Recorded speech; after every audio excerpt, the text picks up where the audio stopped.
जैसे आपको प्रथम मंत्र दिया जाता है उसमें 7 मंत्र हैं। उस 7 मंत्रों में से फर्स्ट एंड लास्ट ये तो परमात्मा का है, परम अक्षर ब्रह्म का। और बीच में जो मंत्र हैं वो आपको इन जो यहाँ के मुखिया हैं, प्रधान हैं, इन प्रधानों के 5 प्रधानों के हैं। गुरु ग्रंथ साहिब में भी ये 5 प्रधानों की जानकारी है कि ये 5 प्रधान हैं, इनके 5 शब्द हैं, मंत्र हैं, लेकिन वो गुप्त रखे हुए। तो ये मंत्र दिए जाते हैं, ये इनकी पूजा नहीं है। पूजा तो हमने उस परमात्मा की करनी है जो हमें सर्व सुख देगा, जा जाने के बाद फिर कभी संसार में नहीं आएंगे। हमने वो स्थान प्राप्त करना है, वो मालिक प्राप्त करना है। जैसे कल भी उदाहरण दिया था, जैसे हैंड पंप लगाने का उद्देश्य क्या है? हमारा इष्ट है जल। जल प्राप्त करने के लिए हमने हैंड पंप लगाना पड़ेगा। हैंड पंप हमारा पूज्य नहीं है, वो हमारा इष्ट नहीं है। हमारा जो लक्ष्य है वो जल प्राप्त करना है, वो हमारा इष्ट है। तो उसके लिए जो भी हमने यंत्र यूज करने हैं, प्रयोग करने हैं, वो तो एक मजदूरी साधना, एक प्रोसीजर है, प्रोसेस है उस परमात्मा के पाने का, वो हमारे इष्ट नहीं है। तो इसी प्रकार ये जो मंत्र हम जाप करते हैं, कई तो ये कहते हैं बोली आत्मा कि महाराज जी सत्संग में तो कहते हैं परमात्मा कबीर साहब के अतिरिक्त किसकी भक्ति नहीं करनी चाहिए, किसी की पूजा नहीं करनी चाहिए। और इधर आते हैं तो नाम देते हैं शुरुआत में वही 5 इन्हीं के। तो पुण्यात्मा यहाँ विवेक से काम लेना पड़ेगा, इतना एकदम रिजेक्ट ना करना इस मार्ग को, क्योंकि ये मार्ग आपने कभी सुना न देखा। अब हम यहाँ रह रहे हैं, एक सह परिवार में रह रहे हैं। ये समझो जैसे एक लड़की अपने ससुराल में और ज्वाइंट फैमिली में रह रही है, उसमें जेठ जेठानी है, देवर देवरानी भी है, सास और ससुर ननद भी है। अब वो सबका सत्कार करती है, आदर करती है, और सभी जो काम जैसा उसकी ड्यूटी होती है प्रत्येक की आज्ञा का पालन करती हुई वो सब कार्य करती है। वो आदर सबका करती है, सत्कार सभी का करती है यथोचित, लेकिन वो पूजा अपने पति की ही करती है। उसकी आस्था अपने पति में ही रहती है। भले ही परिवार में रहते हुए वो ऊपर से ये विशेष दिखावा नहीं करती, लेकिन फिर भी उसके हृदय में जगह जो अपने पति की है, एक पति भरता बेटी की, अन्य में नहीं हो सकती।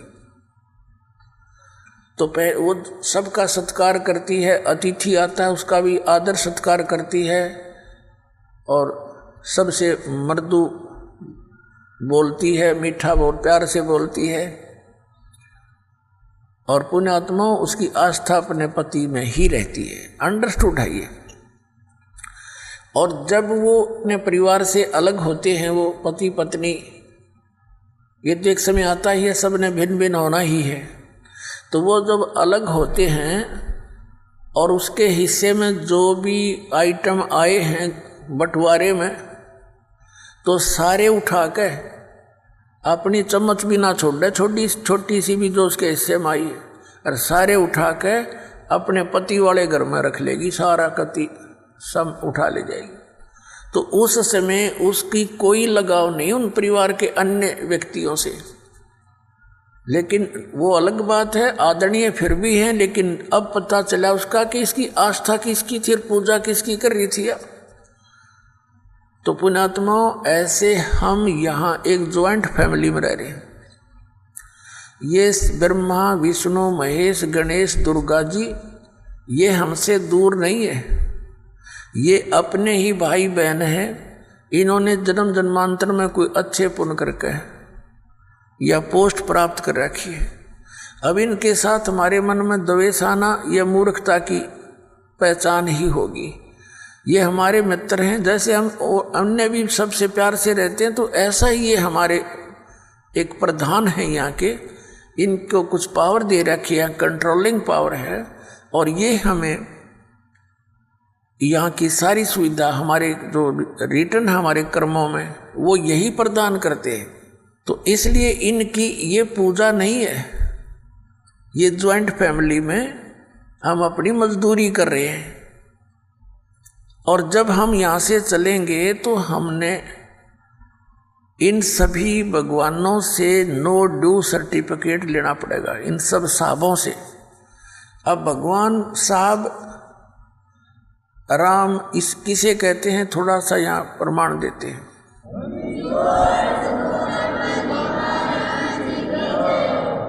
जैसे एक तहसीलदार है उसको भी साहब कहते हैं, और एसडीएम को भी साहब कहते हैं, और डीसी को भी साहब बोलते हैं, कमिश्नर भी साहब कहलाता है, मंत्री जी को भी साहब कहते हैं, मुख्यमंत्री जी को भी साहब कहते हैं, और प्रधानमंत्री जी को भी साहब कहते हैं, राष्ट्रपति जी को भी साहब कहते हैं। ये सभी साहब से ही जाने जाते हैं।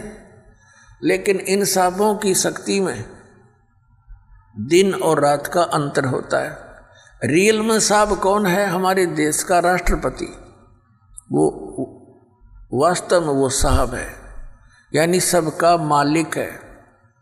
तो ऐसे ही ये अन्य जितने भी पद पोस्ट हैं, श्री गणेश जी का, श्री विष्णु जी का, श्री ब्रह्मा जी, श्री शिव जी, दुर्गा जी का, श्री दुर्गा जी देवी का, और ब्रह्म का,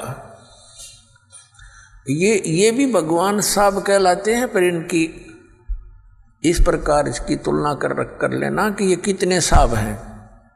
श्री ब्रह्मा जी रजोगुण विभाग के मंत्री एक ब्रह्मांड में, श्री विष्णु जी सतोगुण विभाग के मंत्री इस एक ब्रह्मांड में, और 3 लोकों पर इनकी ये सत्ता है, ये विभागीय मंत्री है। और तमोगुण विभाग के भगवान शंकर जी। तो ये तो केवल एक ब्रह्मांड में और 3 लोकों पर मालिक है, वो भी एक विभाग के। और इनका पिता जो है वो 21 ब्रह्मांड के अंदर एज ए चीफ मिनिस्टर काम करता है, ये समझ लो। तो ये ब्रह्म जो है ये केवल 21 ब्रह्मांड का साहब है। गीता जी अध्याय नंबर 15 के श्लोक नंबर 16 और 17 में 3 पुरुष हैं। 3 पुरुष माने प्रभु। एक सरपुरुष तो ये ब्रह्म है, ज्योति निरंजन, जिसके 21 ब्रह्मांड है। और अक्षर पुरुष है जिसके 7 शंख ब्रह्मांड है, जिसको परब्रह्म भी कहते हैं। संतों की वाणी में पार ब्रह्म है। वो पार ब्रह्म जो है वो इस परब्रह्म से अन्य है, वो पार ब्रह्म अलग है। एक तो परब्रह्म जैसे ब्रह्म से नेक्स्ट पर दूसरा, और एक पार यानी सबसे ऊपर का। वो गीता जी अध्याय नंबर 15 के श्लोक नंबर 17 में कहा कि उत्तम पुरुष तु अन्य परमात्मा इति उदाहरत है। ये लोक तरम आविश्य विवर्ती अवैश्वर है। गीता जी अध्याय नंबर 8 के श्लोक नंबर 1 के उत्तर में, गीता अध्याय नंबर 8 के श्लोक 3 में उत्तर देते हुए गीता ज्ञानदाता कहता है वो परम अक्षर ब्रह्म है। तो ये जो अक्षर पुरुष है ये तो 7 शंख ब्रह्मांड, नील पद्म शंख ब्रह्मांड का 7 शंख इतना साफ है। और वो परम अक्षर ब्रह्म उत्तम पुरुषत्व अन्य, ये असंख्य ब्रह्मांड का ओवरऑल कंट्रोलर है, ये सब का मालिक है। वो कबीर देव है, कबीर साहब है, जो काशी में धानक जुलाहा रूप में रहा करते थे।